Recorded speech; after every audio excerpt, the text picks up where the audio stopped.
Gaming Expert, where we talk about the latest cryptocurrency news and take a look at the markets so that we all know exactly what is happening. Thank you very much for joining us here. Once again, we do these live streams every single day, so make sure to like, subscribe, press the bell notification button so that you don't miss out on keeping up to date with the cryptocurrency news. First of all, let's take a look at what's happening in the markets. So let's move to the where's the button so you can see the screen? Here we go. We can see for coin market cap, we have $22,885 for Bitcoin right now, and Ethereum is set at $1,571. So let's take a look at the Bitcoin chart and see what's happening over here. So we've discussed a lot of this recently.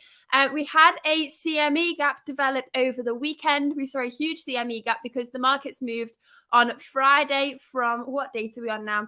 The markets moved from around these levels on Friday at $23,100 all the way up to $23,800 on Monday. So that created a CME gap. Now, CME is the Chicago Mercantile Exchange. They are operational Monday to Friday. Largest derivative exchange in the world. So when they're not operational over the weekend, they leave a gap in the markets, and that gap acts like a magnet for Bitcoin. So we did see Bitcoin fill that CME gap this week. That is expected. A lot of people do just trade the CME gap. If the CME gap is below the current price, they'll place a short position, and if the CME gap is above the current price, they'll place a long position because it acts like a magnet, and it usually does fill within a couple of days of the market it's reopening. As you can see, we filled the CME gap from the weekend yesterday incredibly quickly, and now we are back trading within the level that we were trading in before. And this is why I always say I personally don't trust weekend breakouts. They give me a lot of fear when we're creating CME gaps on the weekend. I just don't trust it. So we were trading between these two levels, which is the 73. I wish we were up at $73,000, $23,280 level, and the $22,550 level. So we were trading within these two levels prior to the weekend's pump. Now we've come back down again, use that resistance as a resistance once again, use the support as a support once again. So I imagine we're going to continue trading within these levels until we see a breakout in either direction. As I always say, we're looking at the 4-hour chart here. So to see a breakout, we want to see a candle close below the level of support or open above the level of resistance. If we do see a move from either direction, it may just be creating a wick until we see that candle close. We've also took a look previously at the bigger time frames. Let me delete all of these huge amount of lines on the screen right now. You can see that between let's zoom up a little bit. We want the horizontal line tool. Between the $25,180 level and around $28,880 level, there really isn't many levels of resistance. We shot up through it on the first time we touched these levels, and we shot down for it on the second time we went through these levels. So we haven't consolidated within these price points. So it's a pretty free zone. If we manage to break through this first level, there isn't much stopping us from going all the way up and hitting that second level pretty quickly. So the price of Bitcoin is looking okay so far. We're just back trading where we were last week. No real movements. The altcoins have seen a little bit of a pullback, as with Bitcoin. As soon as Bitcoin saw that little pullback yesterday, the altcoins all seem to pretty much do the same. One interesting thing I'd like to discuss on today's stream, just a thing I thought was incredibly bizarre. I added the year-to-date filter on my coin market cap so I could see what was happening here, because I was wanting to find some altcoins that have been lagging this year to see if there are any that I think could possibly play catch-up if Bitcoin consolidates at these levels or does see a nice move to the upside. So I filtered my altcoins on coin market cap to the worst, from the ones that have performed the worst this year to the ones that have performed the best this year. If you take a look here, out the top 100, the worst performing tokens of the year are stable coins. So that shows how much the altcoin markets have moved this year. We've got GUSD, we've got TUSD, DAI, BUSD, USDC, USDT, all within the top, 9 is that? And then we can see some more stable coins before we actually get onto some altcoins. The lowest performing ones are you can already see how much these have performed. We've had a really good year so far. Hopefully this continues. So I was just looking down this list to see if there's any that haven't performed so well compared to the rest of the market, and any that I think will perform catch up. Very interesting way to look at the market. I just thought I'd show that. If you do want to customize your market cap so that you can take the same approach, I just press customize and then I press year to date there, and then you have that filter that you can add on the end there to see what's performed the worst and the best so far this year. But that's all. We can move on from CoinMarketCap now. Let's take a look at the news. So first we have pharma giant Pfizer joins DeFi startup VitaDAO for $4.1 million fundraise. So, decentralized autonomous organization, VitaDAO has reportedly closed a $4.1 million investment round backed by leading US pharmaceutical company Pfizer, amongst others. So, VitaDAO funds research under the umbrella of decentralized science, or DeSci for longevity. The investment marks Pfizer's first time backing a decentralized autonomous organization. According to VitaDAO Autonomous Organization, we also revealed in an interview that the pharma giant also took part in the project's recent governance voting exercise. So, decentralized science caught our attention as an emerging area to address the Valley of Death challenge. We're excited to not only invest in, but also actively participate in VitaDAO to explore this novel model to advance early-stage science. The deal's financial terms weren't disclosed, but Pfizer had previously proposed investing $500,000 into the DAO. Other investors in the round include Shine Capital, L1 Digital, Coinbase's chief technology officer, and others. Let's scroll up. I've not even taken a look at the chat today. Thank you very much for everybody that is tuned in today's live stream. Please don't forget to like and subscribe and press the bell notification button. We'll try and get 50 likes on today's stream. What are we currently on? Let's take a look. We are currently looking at 18 likes. Thank you very much to everybody who has liked so far, and please continue to press the like button if you haven't already. Don't press it twice though, because you will unlike. Crypto leaders are interested in longevity. The crypto community appears to be among the front runners for longevity science. Over the past years, leaders in this space, especially the co-founder of Ethereum, Vitalik Buterin, have thrown support for such research, both in words and funding. In 2021, Buterin reportedly donated about $336 million to the cause. And Trump's founder Justin Sun and Coinbase CEO Brian Armstrong are among other notable supporters of longevity science. So just a short article there.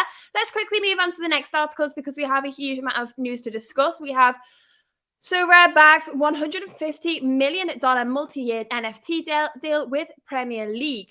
So we're seeing NFTs being adopted. NFTs, although I hate NFTs, well, I don't hate them. I just don't agree that they're the best investment strategy out there.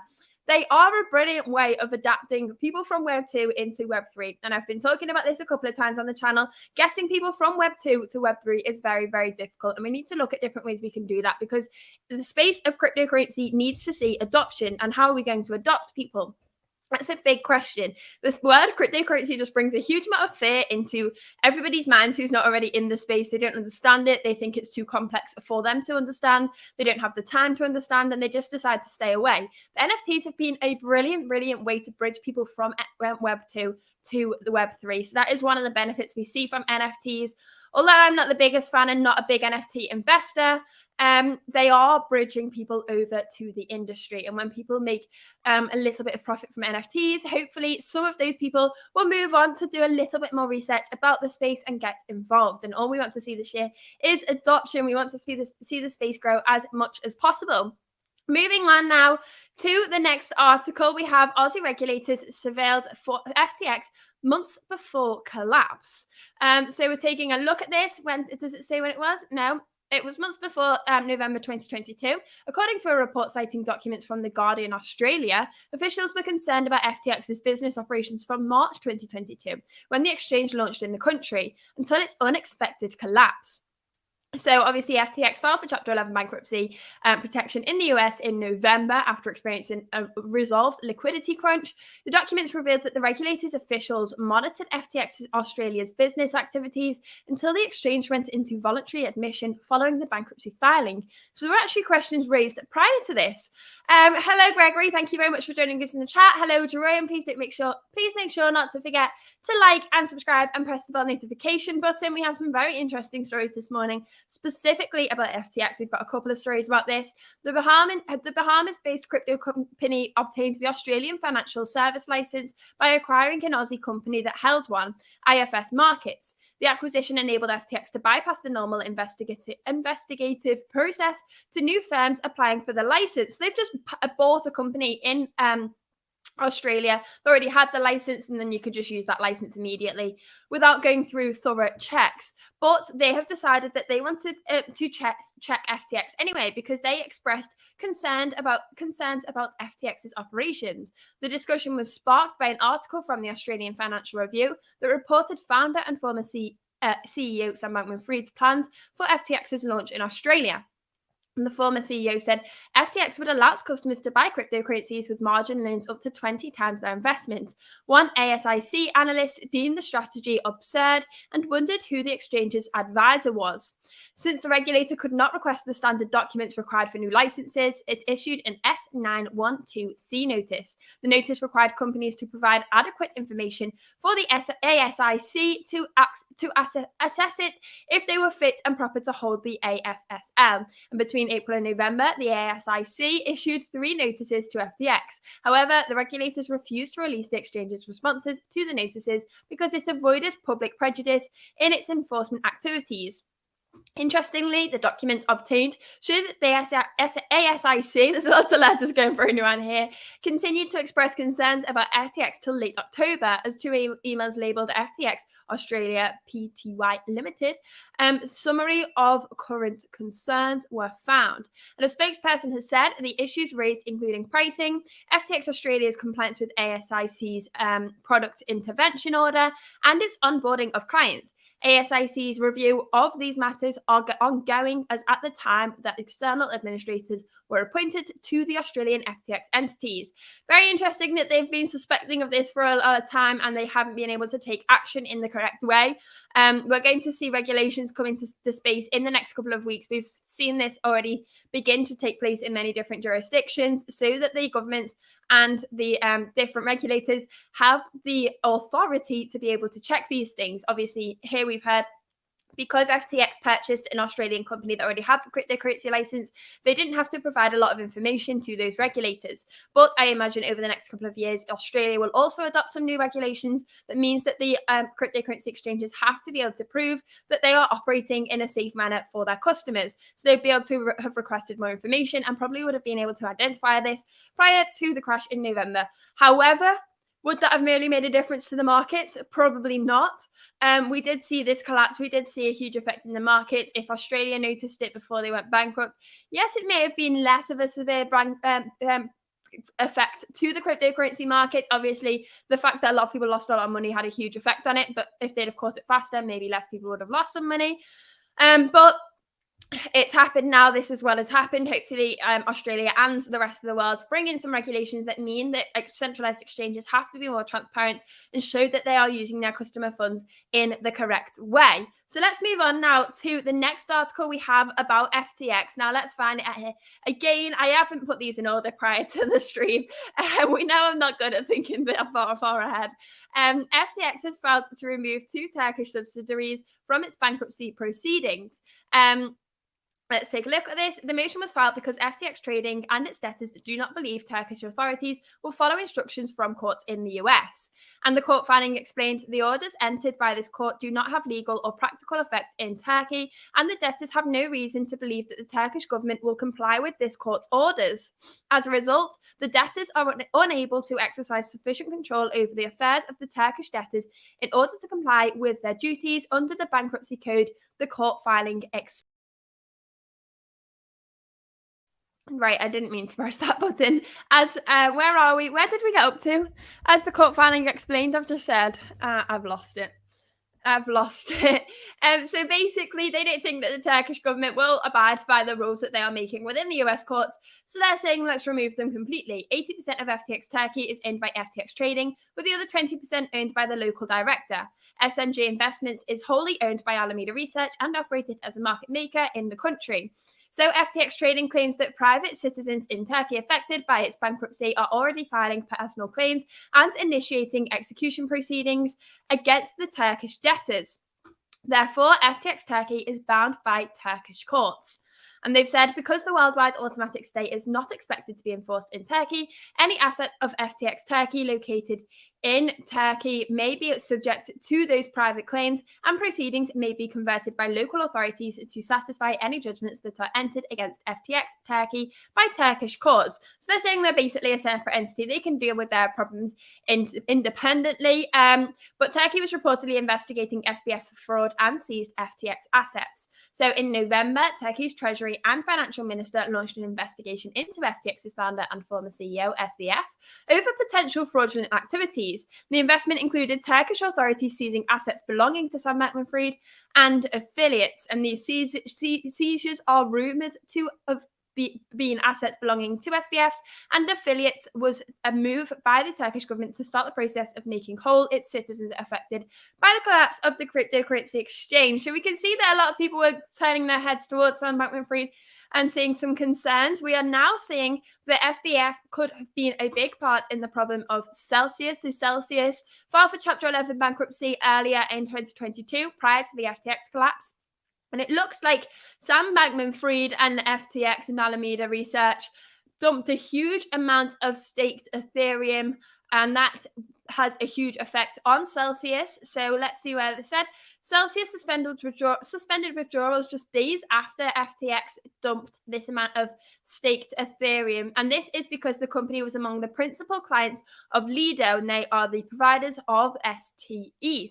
So we can see on the blockchain some reasoning why we believe that these wallets were owned by SBF and Alameda and FTX. And we've also seen that SBF and Alameda may have had hidden motives. Let's take a look at this. According to Grogan, the slippage of the transaction was very high, suggesting Alameda might have an ulterior motive attached. And they've said Alameda took 7 figures in slippage in the largest single swap of a crypto to crypto trade I've ever seen them do on chain. They were certainly savvy enough to understand the slippage impact, which makes me think they had motives outside of best price execution. So slippage is the difference between the predicted price that you will get for an asset and the actual price. If you're buying in huge amounts, obviously, if you dump in a huge bag like this, it's going to affect the price of the asset. We're going to see slippage. We're going to see the amount of expected, the rate of expected swap be different to the actual swap. And that slippage is the difference between the two. We've seen here the slippage actually took 7 figures. Now, you wouldn't just do that if you were just wanting to, but if you wanted to take that much money out of the market or put that much money in the market or just make a transaction, you would place limit orders and let the market slowly fill them up. You wouldn't just dump it all in the market. Anyway, let's take a look at the next article we have about FTX and Sam Bankman-Fried. All they were doing over-the-counter trade. That is what a lot of companies do, especially these big corporations. With that amount of money, you're doing over-the-counter trade to stop the effect on the markets. If you want to do things correctly and you don't want to affect the markets, clearly they did. Let's take a look now at the next article. Before we move on, please don't forget to like and subscribe and press the bell notification button.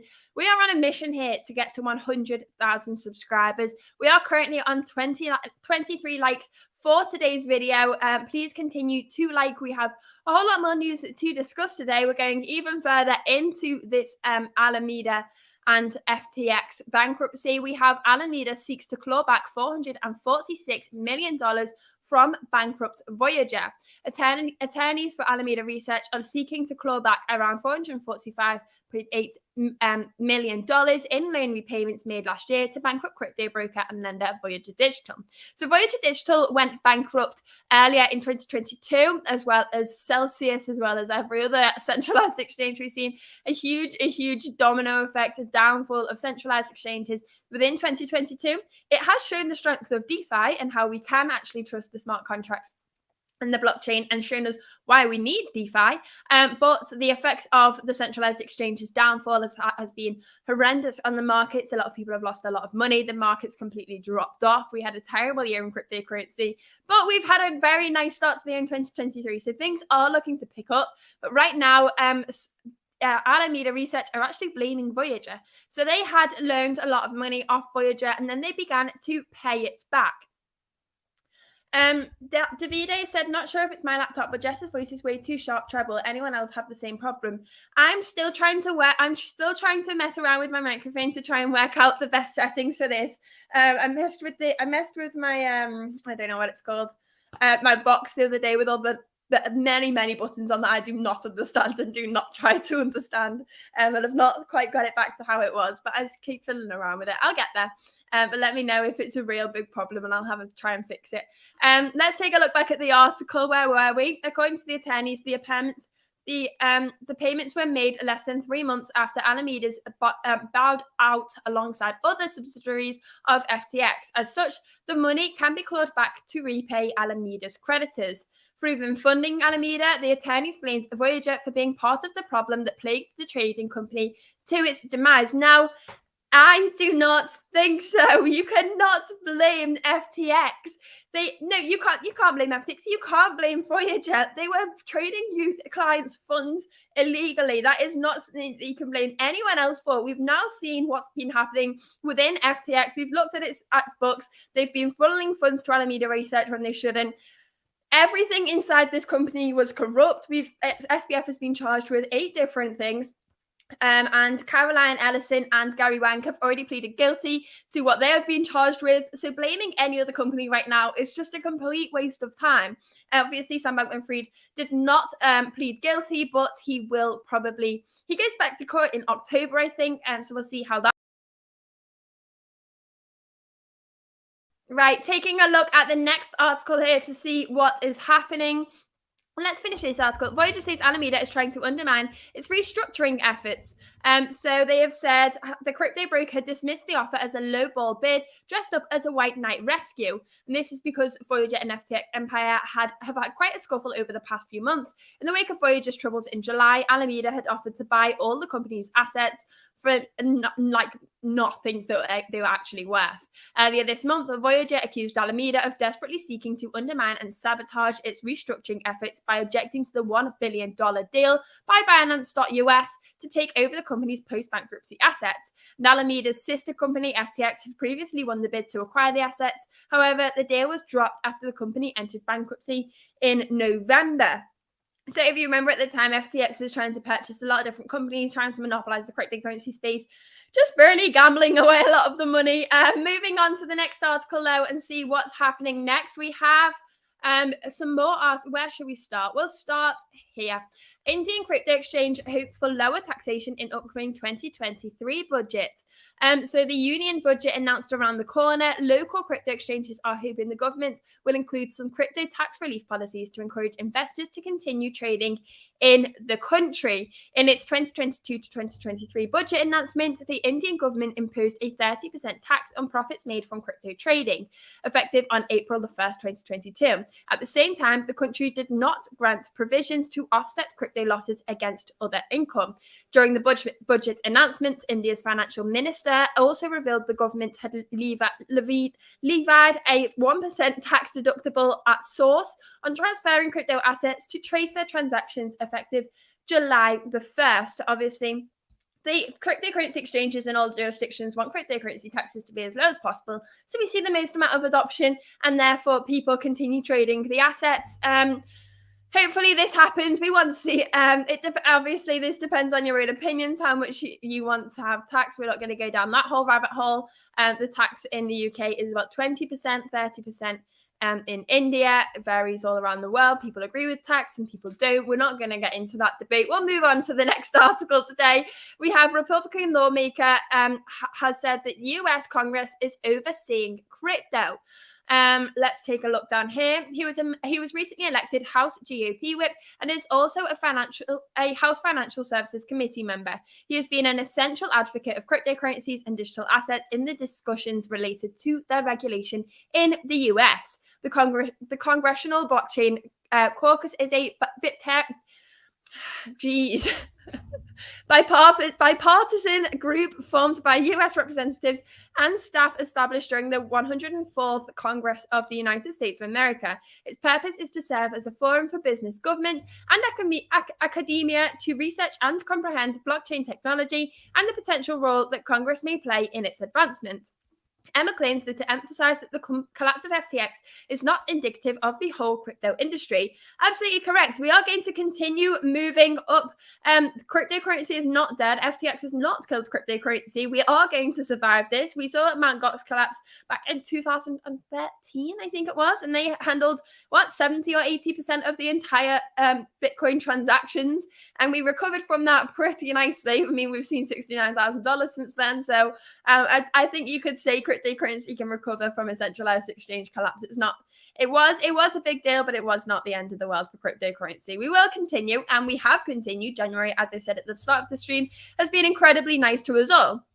The representative mentioned during the interview that the beauty of cryptocurrencies is decentralization, and what Sam Bankman-Fried and FTX delivered was the complete opposite. Completely agree. He considered FTX as an example of centralized finance where abuses occurred when you have a shadowy business on a small internal management team.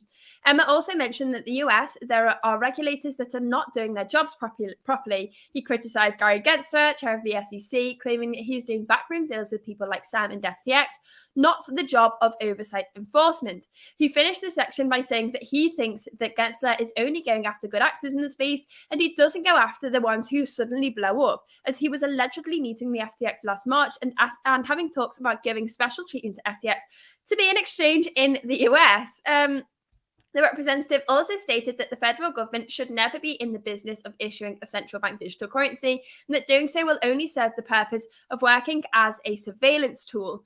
Now, central bank digital currencies are a very interesting conversation to have. Taking a look at central bank digital currencies, the governments will have to teach everybody how to use a cryptocurrency at that point. Then, as I said at the start of the stream, cryptocurrencies are a word that scares a lot of people away. People think, I do not understand. I will never understand. It's too confusing for me. I don't have the time to research them. If they understand how to use a CBDC, they will understand how to use Bitcoin, and they will understand the advantages of Bitcoin. So it would actually bridge a lot of people into the space. But if they did use it as a surveillance tool, things are getting pretty scary. So when he says they use it as a surveillance tool, they could monitor every single purchase you make. And if they did so, they could limit certain transactions as well. Let's see let's take a look at the next article. We have one more article today. I thought we'd finish on a bullish note for today's video. Let's check how many likes we are on so far. We are on 29 likes. Please make sure to like and subscribe. We're on a mission to get 50 likes in today's stream. We haven't done it without Jordan here yet, but I want to do it on my own without Jordan on the stream. So let's continue pressing like and subscribe, please. Taking a look at the next article to see what is happening. The bullish news of the day is that Bitcoin stock to flow creator calls the bottom and predicts $100,000 in 2025. But that's not all. Because if that was the end of the article, when I first read this, I thought, that's pretty low. What a low prediction for 2025. Let's go back to the Bitcoin charts quickly and zoom out to see what's happening. We need to go on to, let's keep that thing up because we'll do it. We'll go back through the analysis for those that have just joined the stream after this final article. But let's take a look at the Bitcoin chart in the bigger time frames, and you can see, let me delete all of this information. We have, let's get off this logarithmic chart. Every 4 years, we have a bull cycle, and the catalyst for this is the Bitcoin halvings. Now, we next have a Bitcoin halving in March 2024. So we should see a nice bull market in my prediction and my timeline and my guesses. In 2025, we should see the peak of the next bull market. Specifically, I'm looking at around September 2025, because usually exactly a year and a half after the Bitcoin halving, we see the all-time high for Bitcoin of that cycle. So I'm expecting Bitcoin to be much higher at the end of the next bull market. The high of the previous bull market was $69,000. The high of the bull market before that was $20,000, as you can see. That all-time high was a 4x from the previous one. If we take a look at the all-time high before that, we were looking at $1,237. So that is what that's asking too much of my maths. What is 20 divided by 12? No, not 20. 20 divided by 1.2. We're looking at 7, 8. Something, I don't know. Don't ask me that question on the spot. I should know it. I do have a maths degree, but I'm not doing the maths on the spot. So we can see a huge increase from each all-time high in the 4-year cycles. So I'm expecting the same again. $100,000 is just not high enough in my opinion. But if we take a look at this article, that's not the actual bullish prediction we have here. The stock Plan B is a famous what would you call him? An influencer on Twitter, a public figure on Twitter. And he has created the predictive model stock to flow. So we can take a look at this. I think he's tweeted it here. He got a lot of hate in the previous, when the bear market started, an incredible amount of hate because his predictions were much higher than where we actually got to in the cycle. And he was saying that he was predicting we were going well above $100,000. A lot of people were calling for above $100,000 in the last bull market. Obviously, unfortunately, we did not hit it. But he is now predicting this. So what we see here, they were looking at these dots. And what we can see here is that we're looking at this yellow zone here for the high of the next bull market. And this is ranging from $100,000 to $1 million for Bitcoin. So let's take a look at this article and give it a read. So he's saying, first of all, the first point to be made from his analysis is that the bottom is in for Bitcoin. He said that the Bitcoin bottom is in, which tends to suggest that the sub $15,000 level in November was the deepest part of the bear market, and that prices are more likely to increase higher going forward. Veteran commodity trader Peter Brand also shares a similar opinion with Plan B. In a tweet on January 30th, Brand showed in a chart that Bitcoin had formed a double-walled fulcrum pattern, which he said is extremely rare and knocks the bottom for the cryptocurrency market. Besides calling the bottom, Plan B predicted a scenario that could play out for Bitcoin's price in the coming years. Based on the stock to flow model, the analyst said that Bitcoin's price could reach over 32,000 in 2024, following the upcoming halving event, which is predicted to happen in May 2024. I keep saying March 2024. Let's take a look now. After that, the bull market sets in, which could see Bitcoin cross $100,000 according to Plan B. The stock to flow model shows that the price could reach between $100,000 and $1 million in 2025. If we saw $1 million Bitcoin in 2025, that would be insane. And I know a lot of people look at these bullish predictions and just think it's absolutely out the question. It's absolutely ridiculous. But when we take a look back at the Bitcoin chart, when the all-time high was at 20,000, do you think people expected us to reach 69,000? People only shouted for 100,000 when we were already at 50,000, and it was an up-only mentality. Again, when we were having an all-time high of 1,380 and we went down to $162. Did people predict in the next bull market we'd hit $20,000? Absolutely not. The gains that Bitcoin makes every single bull market exceeds everybody's expectations.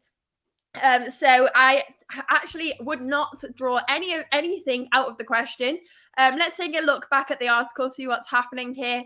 That's not at the time of writing, Bitcoin was trading at $22,910 on Binance, which accounts for over 38% increase year to date. On Sunday, the price of Bitcoin reached a high of $23,900, putting the crypto in its strongest monthly price performance since October 2021, according to Glassnode. Now, let's take a look at the Bitcoin chart and do a little bit of Bitcoin price analysis. While we are on the stream, take a look what's happening here. Let's zoom into the shorter time frames and take a look. Where are we? I'll explain the news that I explained at the start of today's video. Let's get into the 4-hour chart so we can analyze the price of Bitcoin. First of all, we have a level of support that we are looking at here, and we have a level of resistance that we are looking at here. Now, they are all both a little bit conservative. So we have had a breakout of this over the weekend. As I always say, weekend price action, strong weekend price action scares me. I don't trust it at all. We saw a breakout on the weekend, and then we came back down and used that previous level of resistance as a resistance once again, and used that previous level of support as a support once again. This was weekend price action, and then we closed the CME gap that we created over the weekend, and now we're back within the previous range, and that is what I'd expect to see. So what we are looking at is the price levels between $22,500 and the $23,300 level, and we're back within that range. So I'm waiting for a breakout of on the 4-hour chart of those levels of support and resistance. If we're looking at the bigger time frames, if we zoom out and we see a move to the upside to the $25,000 level, there isn't much consolidation between the $25,180 level to the $28,880 level. There isn't many resistances around here. There's not been much price consolidation. So we have pretty clear ground that we could quickly move through and see a huge move to the upside.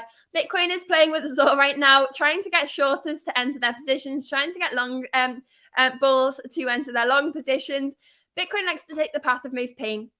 Right now, the Fear and Greed Index is greedy for the first time in I don't know how many months, a very long time. We were looking at a 60 on the Fear and Greed Index yesterday. So I am a little bit fearful that too many people are in long positions right now. We may have a little bull trap, a little bear trap, no, bull trap. We saw a bull trap over the weekend. So that may have calmed it down. The Fear and Greed Index is again a little bit high, so I wouldn't be surprised if we saw another one before we saw a move to the upside, if we were going to see one. If we see the price just consolidate within these two levels, the $22,540 to $23,300 level for a period of time, I would expect the altcoins to perform okay. And as I said, I'm looking at the ones that have not performed that well year to date. So I've added this tool onto my coin market cap, so I can see the altcoins that haven't performed so well relative to the rest of the markets. And if Bitcoin consolidates or moves to the upside, these are altcoins that I will potentially be trading over the next couple of days. But that is my personal thing. We try and keep things news related and fact based on this channel. So that's all really I have for today's video. Thank you very much again for everybody who has liked and subscribed and pressed the bell notification button. Make sure to tune in every single day we do these live streams, keeping you up to date with the news. And as I always say, it's so important to stay up to date with the news. People find it really hard to join the cryptocurrency space, and I really didn't know where to start with mine. So I just started reading the news every day, and you pick up on how the markets react to certain pieces of information, what's going on in the markets. Just keeping you up to date and tuning into our live streams is a brilliant way to do so. Also, if you have some friends that want to join the space, don't forget to share them our live streams as well, because it's a brilliant way to get involved. But that is all from me today. Thank you very much for watching as always, and I will see you all tomorrow. Goodbye.